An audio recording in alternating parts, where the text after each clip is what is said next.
आ गई है अपने रिश्तों को अपने ऊपर लादने की। तो देखते हैं कौन इस यात्रा को पूरा कर। लाली भाई, लाली भाई, लाली। वो हॉस्पिटल जा रहा था यार। क्यों? कुछ दिनों से चेस्ट पेन था तो डॉक्टर ने कहा ईसीजी कर।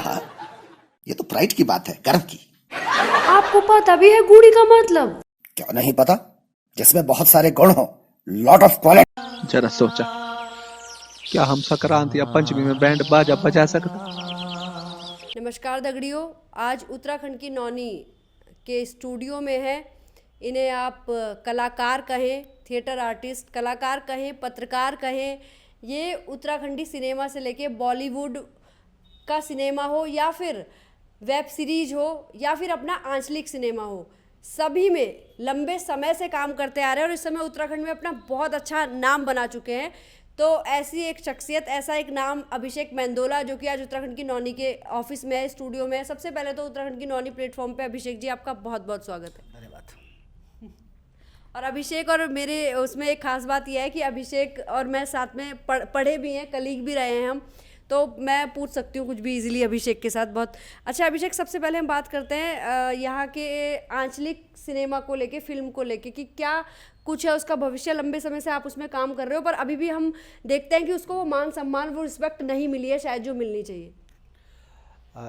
इसके लिए मैं ये कहना चाहूँगा कि जब भी हम कोई खाना अपने लिए बनाते हैं तो वो अगर ख़राब भी बनता है तो भी हम उसको खा लेते हैं, लेकिन वही खाना अगर हम बेचते हैं, चाहे वो एक छोटे से ठेले पर भी बेचें, तो वो खाना जो है वो स्वादिष्ट ही होना चाहिए और उसको खाने वाला जो हमारा ग्राहक है वो उसमें कोई भी कमियां निकाल सकता है। तो एक किस्म से ये एक धंधा है, विशुद्ध धंधा, एक उद्योग है। हम इसको उद्योग तो कह रहे हैं आज कि जो हमारा गढ़वाली इंडस्ट्री इसको हम पुकारते हैं, लेकिन जो एक प्रोफेशनलिज्म जो एक होता है एक उद्योग को चलाने के लिए, जो एक स्किल्ड लेबर की जो एक ज़रूरत होती है, वहाँ कहीं हम छूट रहे हैं पीछे। और इसी का एक कारण है ये कि जो आज हमारा जो फिल्म्स हमारी बन रही हैं, जो सिनेमा हमारा बन रहा है, वो दर्शकों तक पहुँच नहीं पा रहा है। अब जैसे कि आजकल ये बड़े मतलब ये सुखद है कि फिल्म्स लगातार बन रही हैं, लेकिन इसका दुष्प्रभाव ये है कि दर्शक एक बार आपके अपनी संस्कृति, अपनी बोली भाषा के लिए भावुक होकर के मल्टीप्लेक्स तक पहुंचेगा, लेकिन जब उसको स्तरीय सिनेमा देखने को नहीं मिलेगा तो धीरे धीरे क्या होगा कि वो दर्शक हमसे छूट जाएगा। क्योंकि आज वर्ल्ड सिनेमा हमारे युवाओं के हाथों में है, मोबाइल में है। आप दुनिया की बेहतरीन फिल्म्स जो हैं उसको देख सकते हैं। तो मैं ये मानता हूँ कि अभी बजट की कमी है, हमारे यहाँ सिनेमा हॉल्स नहीं हैं, तो आप मोबाइल से भी एक बहुत बेहतर सिनेमा बना सकते हैं। मेरा कहने का मतलब है कि कम संसाधनों में आप सिनेमा बना सकते हैं, लेकिन एक जो आधारभूत जो एक ज्ञान है सिनेमा का, वो आपको होना चाहिए। एक आप बेहतर तकनीशियनों के साथ सिनेमा को बनाएं, ऐसी कहानियों का चयन करें जो कहीं ना कहीं हमारे पहाड़ के उस परिप्रेक्ष्य पे को जोड़ती है, जिससे दर्शक उस कहानी से जुड़ सके। अब जैसे हाल फिलहाल में जो कहानियाँ आ रही हैं और जिस तरीके का मनोरंजन के नाम पर या संस्कृति के नाम पर जो परोसा जा रहा है, मैं नाम नहीं लेना चाहूँगा, सभी फिल्म्स इस तरीके की हैं, जो उसमें कई दृश्य तो ऐसे हैं जहाँ हमें शर्मिंदगी महसूस करवाते हैं। क्योंकि अभी ये बिल्कुल शैशव काल में है हमारा जो उत्तराखंड का जो सिनेमा है। निश्चित तौर पर कुछ अच्छे मेकर्स हैं इसमें। अनु जोशी जी ने एक बड़ी बेहतरीन फिल्म बनाई है मेरू गाँव, जो परिसीमन जैसे मुद्दे को उसमें उठाती है और ये बड़े बहुत गहराई से उठाती है और हमें सचेत भी करती है कि अगर हम आज भी नहीं चेते तो जो हम अपने ही प्रदेश में एक बार फिर से पिछड़ जाएंगे, जैसे हम उत्तर प्रदेश के साथ थे। परिसीमन में मैदानों की जो सीटें हैं वो बढ़ती जा रही हैं और गढ़वाल की पहाड़ की सीटें, गढ़वाल कुमाऊं की जो सीटें हैं, पहाड़ की जो सीटें हैं, वो घटती जा रही हैं। और एक दिन ऐसा होगा कि मुख्यमंत्री फिर से मैदान का होगा, नीतियाँ मैदान के लिए बनेगी जो उत्तर प्रदेश के समय होती थी। तो इस परिसीमन को लेकर के उन्होंने ये इस फिल्म को बनाया है। अभी संतोष ने पाताल तीर यहाँ की पृष्ठभूमि पर, भोटिया पृष्ठभूमि पर एक बड़ी खूबसूरत फिल्म बनाई है। मेरा कहने का मतलब है कि सिनेमा क्या है कि हम ये जानते हैं कि जो कुछ दिखाया जा रहा है वो कल्पना है, लेखक की, निर्देशक की कल्पना है, लेकिन वो उस कल्पना पे जो दर्शक है वो विश्वास कर लेता है, और यही सिनेमा की सबसे बड़ी ताकत है। इस ताकत को हमें समझना चाहिए। अब आप ये देखिए, मैंने कई मंचों पर इसका एग्जाम्पल दिया है कि एक फ़िल्म बहुत पहले आई थी, अमर अकबर ध्वनि, मनमोहन देसाई जी की एक फ़िल्म थी। मैं उसकी गुणवत्ता से कंपैरिजन नहीं कर रहा हूँ।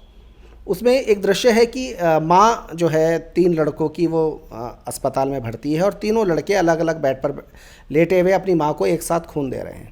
अब वो मेडिकली संभव नहीं है, ये तब भी नहीं संभव था, आज भी संभव नहीं है। ऐसा नहीं कि उस समय ज्ञान नहीं था, पता था कि आप खून सीधे किसी मरीज़ को नहीं दे सकते, वो बहुत सारे टेस्ट से होकर के गुजरता है। लेकिन वो तीनों लड़के, एक मुसलमान के घर पैदा हुआ, एक हिंदू के घर, एक ईसाई के, और तीनों मिलकर अपनी माँ को खून दे रहे हैं। हमें पता है कि ये संभव नहीं है, लेकिन हम उस पर विश्वास करते हैं। तो ये विश्वास तब होता है कि जब बनाने वाला खुद अपने कहानी पर विश्वास कर सके। अब जैसा आजकल परोसा जा रहा है, ये बड़ा डरावना है। जो आने वाला समय ऐसा ना हो कि हम दर्शक जो के लिए तरस जाए, सिनेमा हॉल तक दर्शक ना पहुँचे, क्योंकि वो कहते हैं कि ये बेहतर कहानियाँ हमें मिल नहीं रही हैं। तो एक तो ये है, और दूसरा ये है कि तकनीशियन जो हैं हमारे यहाँ, उनकी आज भी कमी है। हमारे यहाँ हर चीज़ के लिए बजट होता है। हमारे यहाँ कैमरा के लिए बजट है, हमारे पास लाइट्स के लिए बजट होता है, हमारे पास गायक के लिए बजट है, हमारे लिए गीतकार के लिए बजट है, संगीत निर्देशक के लिए बजट है, लेकिन हमारे पास अभिनेता अभिनेत्री के लिए बजट नहीं होता। हम ये अपेक्षा रखते हैं कि जो अभिनेता है, जो अभिनेत्री है, जिसने छपना है, मैं बिल्कुल स्तरीय भाषा में बात कर रहा हूँ, कि जिन्होंने छपना है, आप उनसे ये अपेक्षा रखते हैं कि वो संस्कृति के नाम पर आपसे अपना मानदेय ना मांगे। और बड़ा पाप समझा जाता है, अरे कि यार हम तो इतने कम बजट में अपना पेट काट करके फिल्म बना रहे हैं।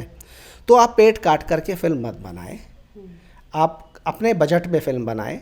आप कैमरा जो है, लेंसेज जो हैं, वो बहुत महंगे कैमरा इस्तेमाल मत करें, लेकिन कम से कम आप कहानी, इससे तो आपको कोई नहीं रोक सकता, कम से कम कहानी का चयन ऐसा करें जो आपके कम बजट में, आपके कम संसाधनों में आप उस एक बेहतर सिनेमा, एक बेहतर फिल्म दर्शकों के सामने ला सकें। बिल्कुल, बहुत ही अच्छी बात। कम बजट के हिसाब से आप लोग फिल्म बना सकते हैं। और एक बहुत बढ़िया कि उत्तराखंड को लेके जो संघर्ष हुआ था, फिर ये कैसे जो है परिसीमन के बाद मैदानी जो है चीज़ें यहाँ बढ़ सकती हैं, और इतना बड़ा सवाल उठा दिया। हो सकता है कि सीएम भी जो है वो कल की डेट में मैदान का ही हो, तो हम लोगों के लिए बहुत ही चिंता का विषय है। हमें इस ओर ध्यान देने की ज़रूरत है वाकई में। और स्टोरीज़ की बात की जाए तो चाहे वो रामी बौराड़ी है, यहाँ की कोई भी स्टोरी है, वो एक चिड़िया जो है वो बेड़ू पाकू वाली जो है वो स्टोरी जो है सॉरी बोलती है, इतनी अच्छी अच्छी स्टोरीज़, प्यारी प्यारी स्टोरीज हमारी पहाड़ पे, जिन्हें लेके हम काम कर सकते हैं। अच्छा, अगर हम बात करें कला क्षेत्र में युवा पीढ़ी की, तो कैसे वो अपना भविष्य बना सकते हैं इसमें? देखिए, मैं रंगमंच से सिनेमा की ओर आया हूँ, और रंगमंच की एक ताकत है जिसको हमें समझना पड़ेगा।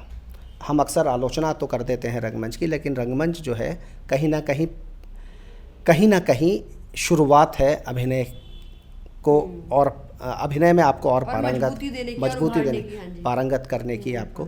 कम से कम रंगमंच को मैं इसलिए महत्वपूर्ण मानता हूँ कि जो एक अभिनेता को जो टीवी है उसके वास्तविक स्वरूप से बहुत छोटा दिखाता है, सिनेमा एक अभिनेता अभिनेत्री को उसके वास्तविक स्वरूप से बहुत ज़्यादा बड़ा दिखाता है।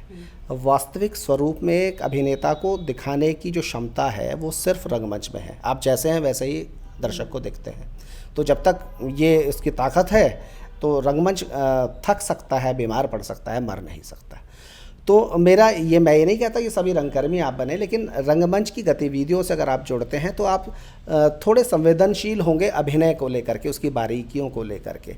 आपने देखा होगा कि रंगमंच से जो सिनेमा में हमारे कलाकार आए हैं उनका अभिनय बहुत ही उत्कृष्ट है। और मैं ये नहीं कहता कि जो रंगमंच से आते हैं वही अच्छे होंगे, लेकिन कहीं ना कहीं आपके अभिनय को वो संवारता है, उसको मजबूत बनाता है।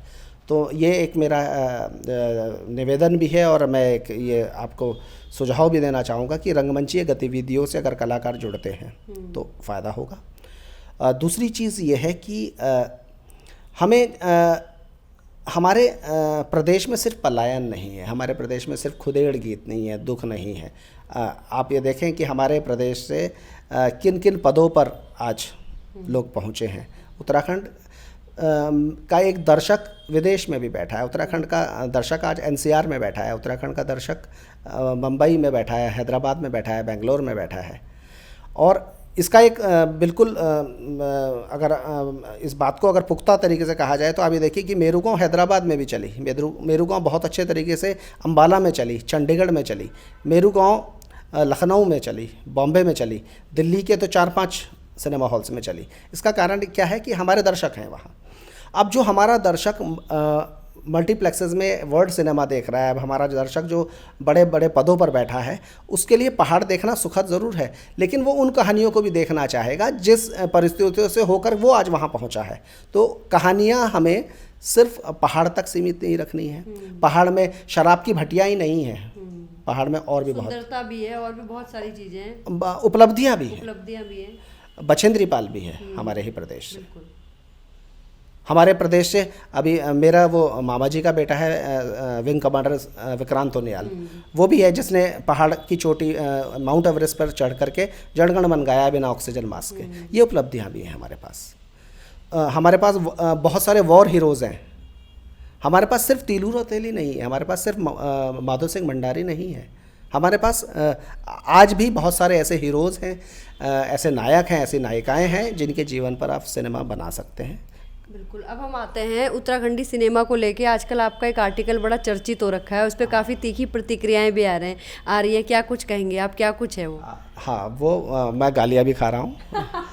तो मतलब असल में हमारे यहाँ क्या है कि आप जब फिल्म बनाते हैं अपनी गढ़वाली कुमाऊनी, तो हम ये अपेक्षा कर बैठते हैं और हम ये भ्रम पाल बैठते हैं कि हम संस्कृति के लिए एक बहुत बड़ा योगदान दे रहे हैं। और अब अगर उनको कहा जाए नहीं ये फिल्म में थोड़ा कमी है, नहीं देखिए फिल्म बन तो रही है, एक ये लाइन है, फिल्म बन तो रही है, इसका हम दूरगामी परिणाम नहीं समझ रहे हैं कि ये बन तो रही है जो फिल्में हैं ये दर्शकों को दूर कर देंगी आपकी फिल्मों से। तो उस पर बड़ी तीखी प्रतिक्रियाएं कुछ लोगों ने मुझे दी हैं। मुझे मतलब मेरे रंगमंच की गतिविधियों को भी उन्होंने कटघरे में खड़ा कर दिया। तो बहरहाल मैं कभी भी किसी सिनेमा की समीक्षा नहीं करता, मुझे अच्छा भी नहीं लगता कि मैं समीक्षाएं लिखूं, जबकि मैं पत्रकारिता से रंगमंच में आया हूं और मैंने बहुत समय अमर उजाला के लिए भी, गढ़वाल पोस्ट के लिए भी, हिंदुस्तान के लिए भी, हिंदुस्तान टाइम्स के लिए भी और कुछ पत्रिकाओं के लिए भी नाटकों की, फिल्मों की समीक्षाएं लिखी हैं।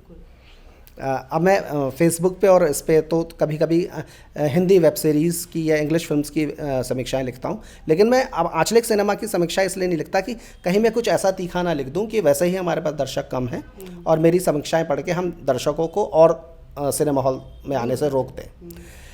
लेकिन मैं गुणवत्ता पर ज़रूर सवाल उठाता हूँ बिना नाम लिए, और जिसने वो फिल्म बनाई है उस तक वो बात पहुँच जानी चाहिए कि हम ये क्या परोस रहे हैं दर्शकों को। संस्कृति के नाम पर आप कूड़ा ना परोसें, क्योंकि आपका सिनेमा सिर्फ का जो आकलन है वो सिर्फ आपके लोग नहीं देखते करते। आप देखिए पाताल ती को बुसान फिल्म फेस्टिवल में भी सराहाया गया, वो तो देश के बाहर था, गोवा फिल्म फेस्टिवल में सराहाया गया। यानी कि आपका सिनेमा इस स्तर का तो हो कि आप राष्ट्रीय स्तर पर पहचाने जाए। मुझे बड़ा दुख होता है कि हमारे संगीत को, हमारे गायकों को देहरादून से सिर्फ 30 किलोमीटर दूर, या 30 भी नहीं होगा, मोहंड में नहीं कोई पहचानता। ये हमारे लिए विडंबना है। इसका क्या कारण हो सकता है, इस पे हमें सोचना होगा।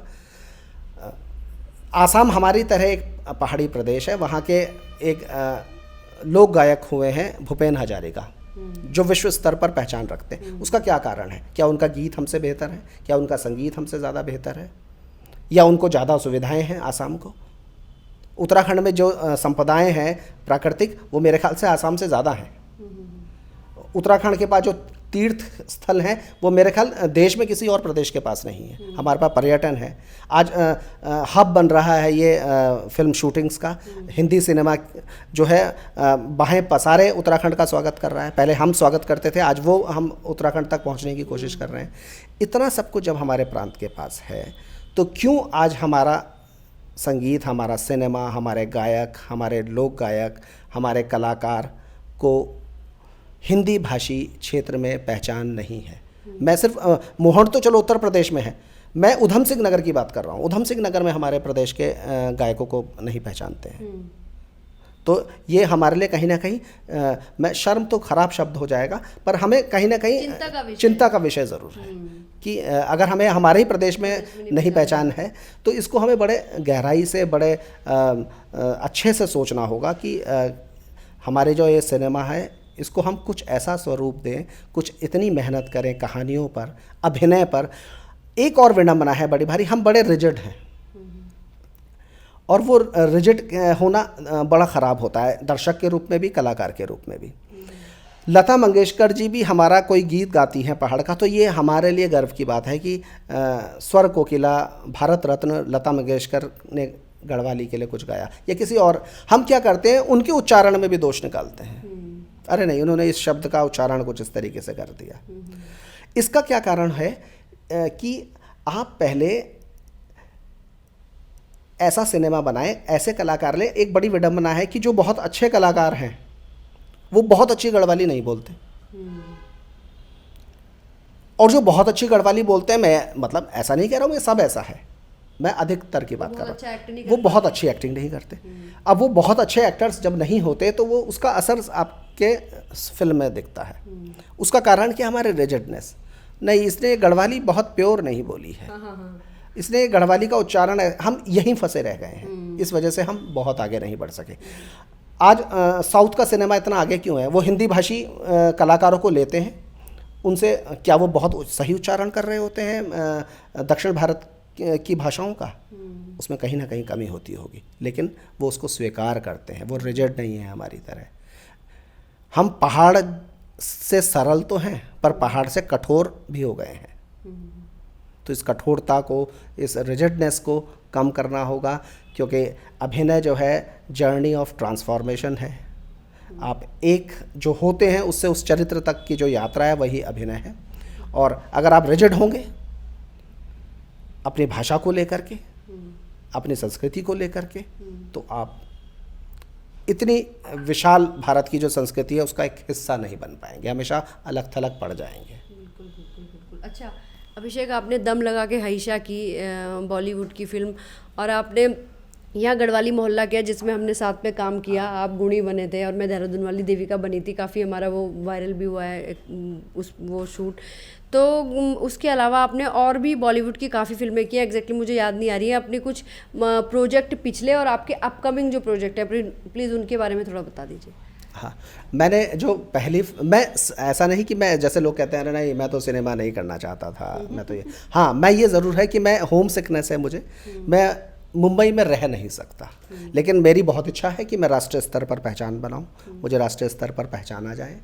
तो मैंने पहली फिल्म दम लगा के हईशा की थी, उनके एक एसोसिएट ने मुझे एक नाटक करते हुए बनारस हिंदू विश्वविद्यालय में देखा था, वो वहाँ कैलमनाई था, और उसने मुझे अप्रोच किया दम लगा के हईशा में वो अनाउंसर का जो एक कैरेक्टर है वो करने के लिए, और उन्होंने मुझे कहा कि आप कुछ भी ऐसा कुछ कमेंट्री रिकॉर्ड करके हमें व्हाट्सएप पे भेज दें। अच्छा, मुझे यही नहीं पता था कि व्हाट्सएप क्या होता है, मैं 3 दिन तक ये सोचता रहा ये व्हाट्सएप क्या हुआ। कौन से साल की बात है? अब मुझे याद नहीं दम लगा के हईशा कब रिलीज़ हुई थी, मेरे ख्याल से 2013-14 की बात रही होगी। तो उसमें मेरे टीम की एक लड़की है सावित्री धामी, उसने मुझे बताया अरे व्हाट्सएप ये होता है और आप बनाओ ना कि आपके पीछे हम भी मुंबई तक जाएंगे। इस तरीके से मेरा उसमें चयन हुआ, और फिर वो उसके बाद मैंने स्टूडेंट ऑफ द ईयर 2 की, मुझे मज़ा आया बॉलीवुड के फिल्म्स में। बॉलीवुड मुझे बड़ा गंदा शब्द लगता है, हिंदी फिल्म्स में मुझे काम करने में बड़ा अच्छा लगा। फिर उसके बाद मैंने के मैनन के साथ एक वेब सीरीज़ की face in the dark, Ruskin bond की, वो मुझे मेरे लिए एक बड़ा रोल था। फिर पंपापुर की रामलीला करी, लेकिन वो किसी कारणों से रिलीज़ नहीं हो पाई। तुम्हारी प्यारी सविता वो भी रिलीज़ नहीं हो पाई, उसमें एक अच्छा रोल था। और रिसेंटली मैंने कुछ फिल्मों में एज ए कास्टिंग डायरेक्टर किया, मुझे मज़ा आया उसमें कास्टिंग करने में, क्योंकि मैं अभिनय के क्षेत्र से जुड़ा हुआ था और मैं अभिनेता अभिनेत्रियों को पहचानता था कम से कम उत्तराखंड में। आने वाले आपके तो अब आने वाला मैं एक सल्तनत, एक वेब सीरीज़ है नेटफ्लिक्स की, उसमें मैं एक अहम किरदार निभा रहा हूँ।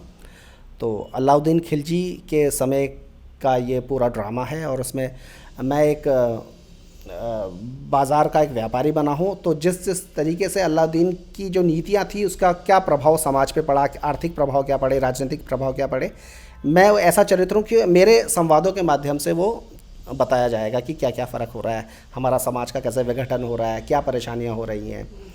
इस सब के ऊपर एक बड़ा अच्छा मुझे कैरेक्टर मिला है। उसका शूटिंग के लिए मैं ओरछा जाने वाला हूँ, मध्य प्रदेश।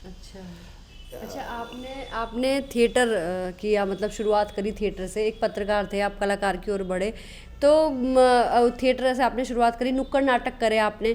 आपकी वाइफ जो है वो भी इसी फील्ड से हैं, वो भी नुक्कड़ नाटक करती थी साथ में, आज भी आप लोग करते हैं। तो आपको मतलब कैसा महसूस होता था उस समय? एक ऐसा लगता था कि लोग जो हैं इस तरह के नुक्कड़ नाटक करने पे या इस तरह के वो करने पे कुछ अलग या हीन भावना से देखते हैं? हाँ, वो असल में हम क्या है कि एजुकेटेड और लिटरेट ये दो शब्द हैं, इसमें बड़ा फ़र्क होता है। तो हम यही फ़र्क उनके हमें देखने में भी है। नुक्कड़ नाटक को हीन दृष्टि से उस समय देखा जाता था, और हम पहले ही कहेंगे हम अपने को, और हमें गर्व भी है कि हम 108 में गए। अनूप नौटियाल जी उस समय थे, और हमने कहा कि आप इतना पैसा खर्च करते हैं इनमें विज्ञापनों में, अगर यही आपकी बात हम नाटक के माध्यम से कहें, तो उन्होंने कहा बताओ कैसे करेंगे। उनको ये चीज़ बड़ी पसंद आई, और हमने अभिनेता अभिनेत्रियों को जो संस्था बनाई और संस्था से जो लोग जुड़े उनको पैसा देना शुरू किया। पहली बार रंगमंच में पैसा आया। इसके लिए मैं बड़ा क्रिटिसाइज़ भी हुआ अपने समकक्ष रंगकर्मियों के, यार तुम आदत बिगाड़ रहे हो, कलाकार को पैसा दे के ये हमारे पास नहीं आ रहे, हम नाटक करते हैं ये पैसा मांगते हैं। तो लेकिन हमने इसको जारी रखा। आज भी बड़ा हीन भावना से कुछ लोग देखते हैं, कहते हैं अच्छा आप थिएटर करते हैं। मैंने कहा नहीं, स्ट्रीट प्ले नहीं, हम थिएटर की बात कर रहे हैं। जबकि स्ट्रीट थिएटर जो है वो सबसे मुश्किल, मुझे लगता है नींव भी है वो और नहीं, आपको उसी समय दर्शक के जो रिस्पॉन्स है वो आपको उसी समय पता चल जाता है। दूसरी जो बड़ी मुश्किल बात है, आप नाटक के माध्यम से जनता तक पहुंचा देते हैं। और तीसरा ये कि आप अभिनय कर रहे हैं और 10 फुट की दूरी पर आपसे दर्शक खड़ा है। अगर आप अपने अभिनय में, अपने चरित्र में रमे रहते हैं तो आप एक बहुत बेहतर अभिनेता अभिनेत्री हैं। तो आपको ये भी सिखाता है, आपको डिसिप्लिन सिखाता है, आपको कंसंट्रेशन करना सिखाता है, आपकी एकाग्रता को बढ़ाता है स्ट्रीट थिएटर जो है, नुक्कड़ नाटक जो है, क्योंकि दर्शक इतने पास है, आप अभिनय नहीं कर पाएंगे, उसकी आंखें आपको घूर रही हैं।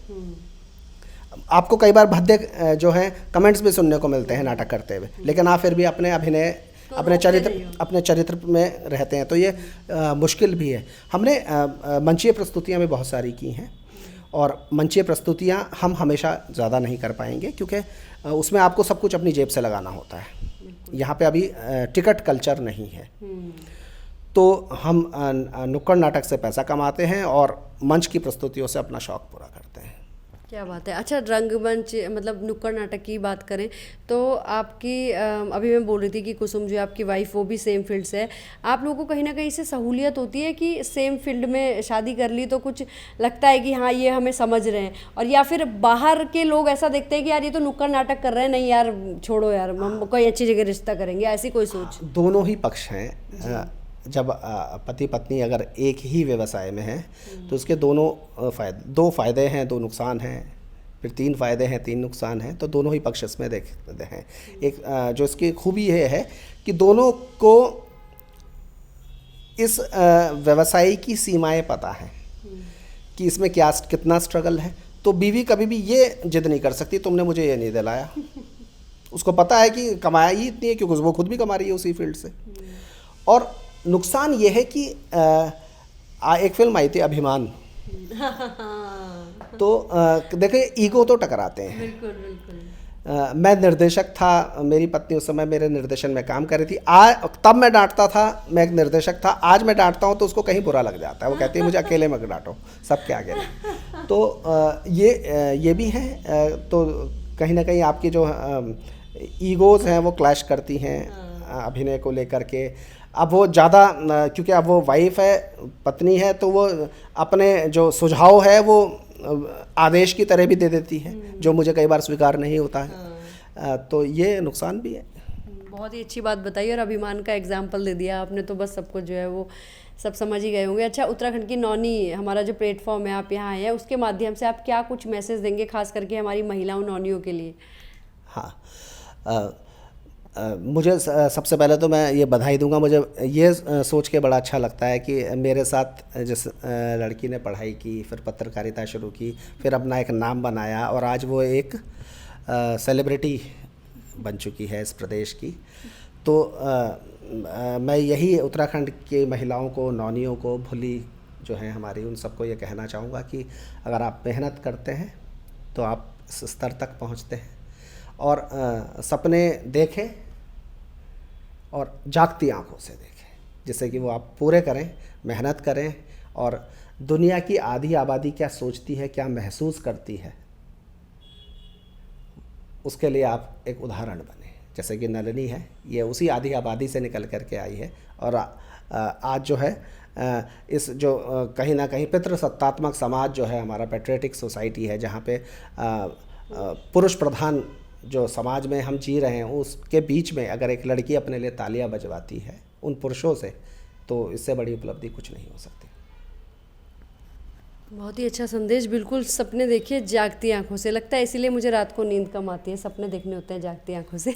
बाकी अभिषेक ने बहुत ही अच्छा मैसेज दिया और बहुत ही मतलब हम इसे और लंबा खींच सकते थे, अभी बहुत सारे सवालात मन में थे, लेकिन आप लोग हम लोगों की बातों से जो है ज़्यादा बोल रहा है, इसलिए से यहीं समाप्त करते हैं।